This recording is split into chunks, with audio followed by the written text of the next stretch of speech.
बात जुर्म से जूझते अवाम की हो या समाज में बढ़ते क्राइम ग्राफ की, अपराध की हर सूरत के पीछे छिपा होता है कोई ना कोई गुनहगार। नमस्कार, मैं हूं आपके साथ अलीम अतहर। तफ्तीश की राह में आने वाली हर कड़ी सुराग बनकर पहुंचाती है गुनहगारों को सलाखों के पीछे। तो आप बने रहिए हमारे साथ, क्योंकि हर जुर्म के खिलाफ हमारी तफ्तीश लगातार जारी है।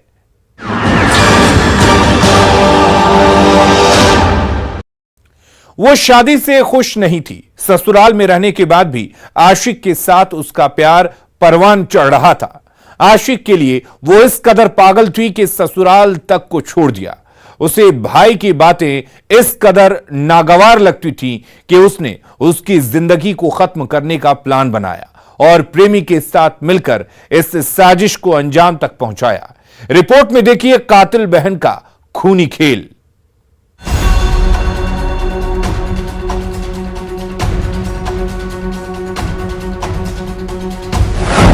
मायके में खेला खूनी खेल, खत्म कर दिया भाई का संसार, घोट दिया रिश्ता और विश्वास का गला। प्रेमी को पाने के लिए ले ली भाई की जान।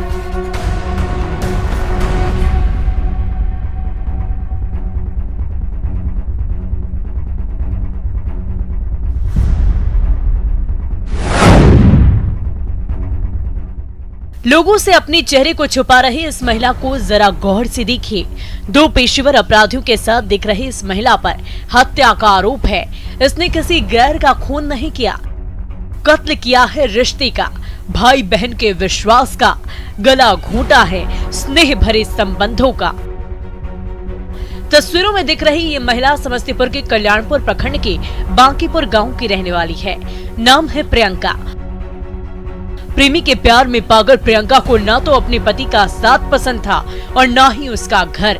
शादी के बाद भी उसे पति की जगह प्रेमी की गलबहियां पसंद थी। तभी तो उसने इश्क में बाधा बनी भाई की हत्या करने की ठान ली और उसे अंजाम तक पहुंचा डाला। पति का घर छोड़कर मायके में रहने वाली प्रियंका पर रिश्ते में चचेरे भाई लाल बाबू फिर से पति के घर वापस जाने के लिए दबाव बनाते थे। प्रेमी अमित के प्यार में पागल प्रियंका को अपने चचेरे भाई की बात रास नहीं आई, नागवार गुजरी और उसने अपने प्रेमी के साथ मिलकर पति के साथ साथ भाई की हत्या की भी साजिश रच डाली। इस अपराध को अंजाम तक पहुंचाने के लिए प्रियंका ने पेशेवर अपराधियों से संपर्क साधा और दूसरी तरफ घरवालों के दबाव में ससुराल जाने के लिए तैयार भी हो गए। लेकिन उसके शातिर दिमाग में एक ही चीज दौड़ रही थी कि कैसे इश्क की राह में बाधक बनी भाई को हटा दिया जाए।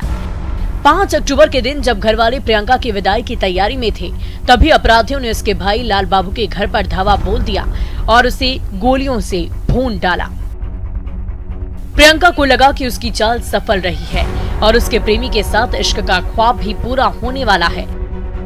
लेकिन जब पुलिस इस अनसुलझी हत्या की गुत्थी को सुलझाने में जुटी तो कहानी और भी ज्यादा उलझती ही चली गई। लेकिन पुलिस भी इस अबूझ हत्या की गुत्थी को सुलझाना चाह रही थी। जब पुलिस ने मामले की तफ्तीश की तो चौंकाने वाले खुलासे हुए, जिससे पुलिस बिल्कुल अनजान थी। जिसके बाद पुलिस ने हत्या में शामिल प्रेमी और अन्य अपराधियों के साथ साथ कातिल बहन को भी गिरफ्तार कर सलाखों के पीछे पहुंचा दिया। जब पुलिस ने हत्या के आरोपियों से सख्ती से पूछताछ की तो लाल बाबू की हत्या से जुड़े हर पहलू का खुलासा होता चला गया। तकनीकी साक्ष्य और मैनुअल इनपुट के आधार पर और जब जानकारी इकट्ठा की गई तो पता चला कि मृतक की अपनी चचेरी बहन ने उसकी हत्या की साजिश रची थी। मृतक की चचेरी बहन प्रियंका का विवाह लगभग 1 साल पहले हो गया था, लेकिन वो अपने विवाह से प्रसन्न नहीं थी और दूसरी जगह प्रेम प्रसंग चल रहा था और 5 तारीख को इसकी विदाई का डेट सुनिश्चित किया गया था। इसीलिए इसने ये हत्याकांड करवाया ताकि उसकी विदाई को रोका जा सके और तब तक ये कुछ और प्लानिंग कर सके। भले ही बहन के लिए उसका भाई लाल बाबू दुश्मन हो, लेकिन गांव वालों के लिए वो एकदम सीधा साधा इंसान था। गांव के लोगों को भी नहीं पता था कि कोई लाल बाबू की हत्या तक कर सकता है, लेकिन गांव के लोगों को क्या पता था कि उसकी बहन ही अपने भाई के खून की प्यासी थी और मौका मिलते ही प्रेमी को पाने के लिए इस खूबसूरत रिश्ते को बर्बाद कर दिया, तबाह कर दिया। खत्म कर दिया उस रिश्ते को जिसे हर कोई स्नेह और विश्वास भरी नजरों से देखता है। मतलब कोई किसी से लेना देना नहीं, कोई ऐसा आपसी रंजिश नहीं, दुश्मनी नहीं था। हम लोग को यही मालूम हुआ कि घर में टीवी देख रहे थे, इनको बुला के इनके साथ ऐसा घटना का अंजाम दिया गया। पहले किसी से कोई दुश्मनी नहीं, ऐसा कोई मैटर नहीं है। प्रियंका सलाखों के पीछे पहुंचा दी गई है। अपने भाई की कत्ल के इल्जाम में अब वो हवालात की हवा खाने वाली है। ऐसे में पुलिस को चाहिए कि इश्क में हत्यारी बनी इस युवती को सख्त से सख्त सजा दी जाए, ताकि फिर कोई बहन भरोसे और विश्वास की डोर को तोड़ने से पहले 100 दफा सोचे। न्यूज़ 18 के लिए समस्तीपुर से मुकेश कुमार की रिपोर्ट। सुनीता का उसके देवर के साथ प्यार इस कदर परवान चढ़ा कि उसने प्यार में बाधा बने पति को खत्म करने की ठान ली और देवर के साथ पति की हत्या की साजिश रच डाली। लेकिन उसे क्या पता था कि उसकी साजिश उसके पूरे परिवार को तबाह कर देगी और उसका पूरा परिवार बिखर जाएगा। देखिए हमारी रिपोर्ट, देवर के प्यार में उजड़ा परिवार।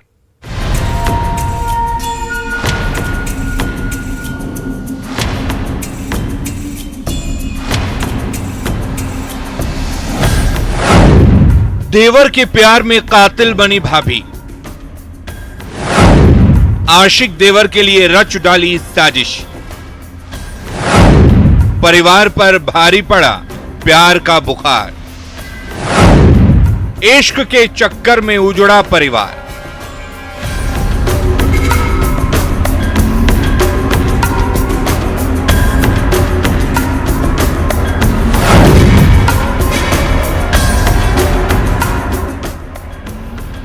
तस्वीरों में महिला के साथ दिख रहे इन लोगों को जरा गौर से देखिए। एक रिश्ते में महिला का पति है तो दूसरा उसका भाई है। इन दोनों के इस हालात के लिए कोई और नहीं बल्कि ये महिला जिम्मेदार है। दुमका जिले के जामा थाना स्थित कैराबनी की रहने वाली सुनीता का रिश्ते में देवर विष्णु से प्यार इस कदर परवान चढ़ा कि महिला ने देवर के साथ रहने का फैसला तक कर लिया। लेकिन सुनीता और विष्णु के नाजायज रिश्तों की खबर उसके पति वीरेंद्र को हो गई थी। देवर के साथ इश्क में सुनीता इस हद तक पागल हो गई थी कि पति के साथ साथ उसकी बातों को भी वो नापसंद करने लगी थी और अपने आशिक देवर के साथ मिलकर पति को रास्ते से हटाने का फैसला कर लिया और इसके लिए रिश्ते में देवर विष्णु के साथ पति वीरेंद्र की हत्या की साजिश रच डाली। वीरेंद्र को क्या पता था कि जिस पर वो हद से ज्यादा भरोसा करता है, जिसने उसके साथ 7 जन्मों तक का रिश्ता निभाने का वादा किया था, वही किसी दूसरे शख्स की चाहत में उसकी जान का दुश्मन बन जाएगा और साथ निभाने के बजाय उसे खत्म करने की साजिश रच डालेगा, खत्म कर देगा रिश्ते के उस डोर को जिसे भगवान को साक्षी मानकर अपनाया है। लेकिन देवर के इश्क में गिरफ्तार हो चुकी सुनीता ने अपने पति वीरेंद्र के हर सोच और भरोसे का गला घोंट दिया और देवर के साथ गुलछर्रे उड़ाने की सोच ने सुनीता को बेवफा बना दिया था। दूसरे प्यार को पाने के लिए सुनीता इस कदर बेकरार थी कि ना तो उसे रिश्ते की परवाह थी और ना तो किसी अंजाम की। अगले दिन दोनों पहले से तय प्लान के हिसाब से शौच करने के लिए घर से बाहर गए।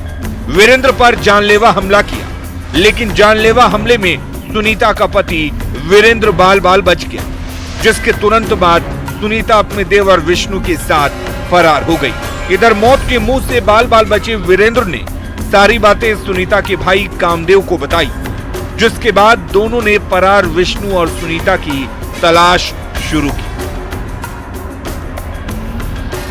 प्रेम प्रसंग में कातिल बने विष्णु के बारे में जैसे ही वीरेंद्र और उसके साले कामदेव को जानकारी हुई, दोनों उस जगह पर पहुंचे। भाई से बदले की आग ने वीरेंद्र को भी संवेदनहीन बना दिया था। रिश्तों की परवाह नहीं करते हुए वीरेंद्र और उसके साले ने अंजाम की परवाह किए बिना विष्णु की गला दबाकर हत्या कर दी। अपना बीवी को कहीं छिपा रखा, उसका बीवी का नाम क्या है? बांध के नहीं पता नहीं उसका बीवी का नाम रख दिया सर, इसको इधर ला के और इसको अभी वही मार दिया सर। तो उसका बीवी कब से लापता है? उसका बीवी शाम से सर, कल शाम से? हाँ एक ही बार बोल रहा कि एक ही साथ से दोनों लापता है। और वो सब जानबूझ के भगाया है बीवी को। उसका बीवी और फिर सुबह उसका बीवी मिल गया अभी वहाँ का हरिपुर तरफ है सर। जामा थाना में परिजनों ने विष्णु की हत्या का रिपोर्ट दर्ज कराया, जिसके बाद पुलिस ने इस अनसुलझे हत्याकांड की तफ्तीश शुरू की। जांच पड़ताल की तह तक जाने के बाद पुलिस ने इस हत्याकांड का खुलासा तो किया ही, विष्णु की हत्या में शामिल आरोपी वीरेंद्र और कामदेव ठाकुर को भी गिरफ्तार कर लिया। ये लोग पहले प्लानिंग किया कि हम लोग दोनों मिलके भागते हैं घर से, भागने से पहले पति को मार देते। ये लोग प्लानिंग करके हुआ कि शौच के लिए बाहर निकलेंगे, उसमें पति भी साथ ले जाता दोनों शौच करने के लिए। तुम मिर्ची घस देना, हम तब तक तो जो इस तरह का होता है क्या कहते हैं नुकीला कोई औजार है, उससे मार देंगे। ये लोग गया वहाँ पे गया, शौच के लिए गई भी, उसके बाद मिर्ची भी घस दी। मिर्ची घसी तो उसको पहले से छिपा हुआ था विष्णु जो जिसकी हत्या हुई, वो आया, वो मारा, लेकिन वो मारने में थोड़ा चूक कर गया। भंडारी इसका साला, लड़की का भाई, इसका एक भाई और बाप मिलके चारों मिलकर के लड़के मतलब विष्णु को पकड़ के मारा था। भाई की हत्या के जुर्म में गिरफ्तार वीरेंद्र को क्या पता था कि पत्नी के बेवफाई का बदला लेना उसे भारी पड़ जाएगा और बदले की आग उसे सलाखों के पीछे पहुंचा देगी।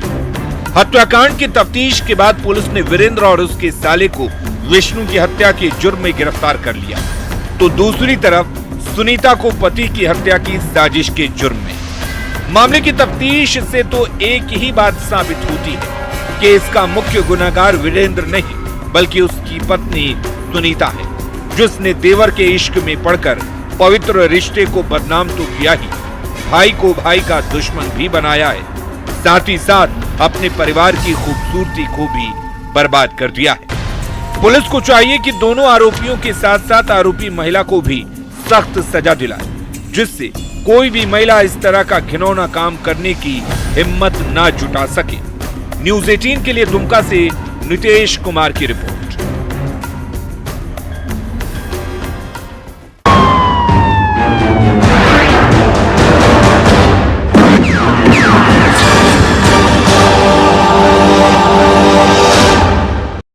जहानाबाद में लड़की की बेहोशी ने परिजनों के साथ साथ पुलिस को भी बेचैन और परेशान कर दिया है।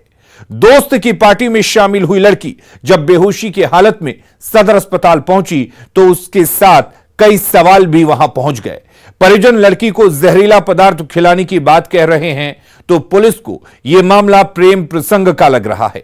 देखिए हमारी रिपोर्ट, हादसा या प्रेम प्रसंग।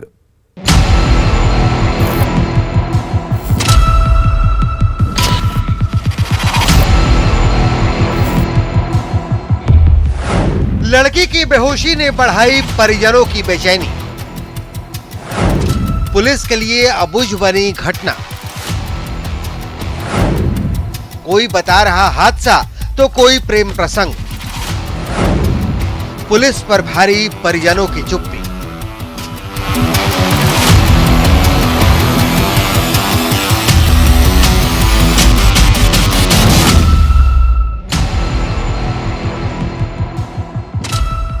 आधी रात को जहानाबाद शहर में हलचल तेज हो गई।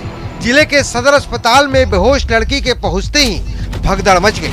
डॉक्टरों ने बेहोश लड़की का इलाज करना शुरू तो किया, लेकिन लड़की की बेहोशी परिजनों के साथ साथ पुलिस के लिए भी कौतूहल का विषय बन गई। और बने भी क्यों ना, मामला लड़की का था। जैसे ही परिजनों को इस बात की जानकारी हुई, वो भागे भागे सदर अस्पताल पहुंचे। मामले की जानकारी मिलते ही पुलिस भी मौके पर पहुंची, जिससे मामले की तफ्तीश की जा सके। लड़की की नाजुक हालत को देखकर डॉक्टरों ने उसे बेहतर इलाज के लिए पीएमसीएच रेफर कर दिया, जिससे लड़की की जान बचाई जा सके। लेकिन लड़की के परिजन इसकी वजह को जानने के लिए बेचैन तो थे ही, उसकी जान बचाने की जद्दोजहद में परेशान भी थे। उनको बेटी की जिंदगी की चिंता सताई जा रही थी, साथ में अनसुलझे सवालों की भी।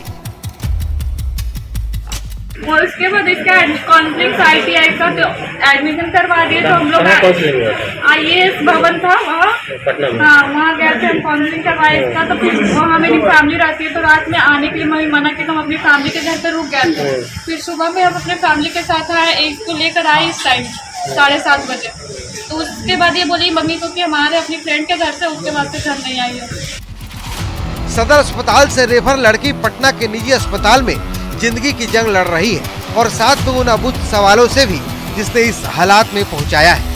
पीड़ित लड़की के परिजन परेशान हैं, लेकिन लड़की की जिंदगी को बचाने की हर कोशिश कर रहे हैं जिससे उसकी जान बचाई जा सके। परिजनों के मुताबिक लड़की पटना में रहकर पढ़ाई कर रही थी और अपने दोस्त के जन्मदिन की पार्टी में शामिल होने के लिए अपने घर आई थी। मां से पार्टी में जाने की बात कह के घर से तो निकली थी, लेकिन देर रात घर वापस नहीं लौटी, जिससे उसके परिजनों की चिंता बढ़ने लगी। लड़की की चिंता में व्याकुल परिजनों को क्या पता था कि उनके घर की लाडली किसी गंदी नजर की शिकार हो चुकी है और जिंदगी को पाने के लिए मौत से जंग लड़ रही है। हम घर पर नहीं थे, हम दुकान पर थे। घर आया तो मालूम हुआ कि बच्ची किसी के यहाँ गया। मम्मी से पूछा तो क्या इसके बर्थडे में कहीं गया है, लेट हो गया, तो फोन नहीं किया, नहीं आया। हम लोग चिंतित हो गए, तो फिर खोजने के लिए निकले तो मालूम हुआ गिलान पर, वहाँ पर एक लड़के ने कुछ फोन किया कि आपका बच्ची इधर आया हुआ है। तो हम लोग दौड़ल गया, तो हम डायरेक्ट यहाँ आए हैं। अब देखें कि पॉइजन आया हुआ है। सदर अस्पताल के डॉक्टरों के मुताबिक लड़की को बेहोशी की हालत में 4 लड़कों ने भर्ती कराया और मौके से फरार हो गए। डॉक्टरों की माने तो लड़की को जहरीला पदार्थ खिलाया गया था, जबकि पुलिस मामले को प्रेम प्रसंग से जोड़कर देख रही है। साथ ही साथ उन 4 लड़कों की तलाश कर रही है जिन्होंने लड़की को बेहोशी की हालत में अस्पताल में भर्ती कराया। हालांकि परिजनों की तरफ से इस घटना के संबंध में कोई रिपोर्ट दर्ज नहीं कराई गई। फिर भी एसपी ने पुलिस अधिकारियों को मामले की जांच का आदेश जारी कर दिया है, जिससे घटना के अनसुलझे सवालों को सुलझाया जा सके। की छानबीन कर लें, पता कर लें कि क्या मामला है और उसमें जो भी विधि सम्मत कार्रवाई है उसको सुनिश्चित करें। फिलहाल के लिए जो अभी संज्ञान में हमारे आया है उसको लेके एसडीपीओ और एसएचओ वहाँ गए हैं, पूछताछ वो अपना कर रहे हैं। लड़की के साथ हुए इस वारदात को लोग दुष्कर्म भी बता रहे हैं, लेकिन पुलिस बेहोश लड़की के बयान का इंतजार कर रही है। लेकिन लड़की को अस्पताल में पहुंचाने वाले लड़कों का पुलिस पहुंच से दूर होना जिले की पुलिस व्यवस्था को भी संदेह के घेरे में खड़ा कर रहा है। साथ ही लोगों के दिलो दिमाग में दहशत और अनगिनत सवालों को जन्म भी दे रहा है। पीड़ित के परिजनों की तरफ से घटना के संबंध में अभी तक रिपोर्ट नहीं दर्ज कराना भी कई सवालों को जन्म दे रहा है। तो अब सवाल उठता है कि क्या उन्हें घटना की पूरी जानकारी है? क्या उन्हें लड़की के इस हालत के लिए जिम्मेदार आरोपी का नाम पता है? यदि नहीं पता है तो उन्होंने पुलिस में रिपोर्ट दर्ज क्यों नहीं कराई? और नहीं पता है तो पुलिस से जांच की मांग क्यों नहीं कर रहे हैं? इन सभी सवालों के बीच पुलिस लड़की के होश में आने का इंतजार कर रही है, जिससे पुलिस की तफ्तीश सही तरीके से की जा सके और मामले के लिए जिम्मेदार आरोपियों की जल्द से जल्द गिरफ्तारी की जा सके। फिलहाल परिजनों की चुप्पी और लड़की की बेहोशी ने घटना की तफ्तीश को पेचीदा बना दिया है और पुलिस की परेशानी को बढ़ा दिया है। लेकिन पुलिस को चाहिए कि वो उन 4 लड़कों से जल्द पूछताछ करे, जिससे उसके लिए अबूझ बनी इस घटना को सुलझाया जा सके। न्यूज़ 18 के लिए जहानाबाद से राजीव रंजन विमल की रिपोर्ट। और तफ्तीश में फिलहाल के लिए इतना ही। खबरें लगातार जारी हैं।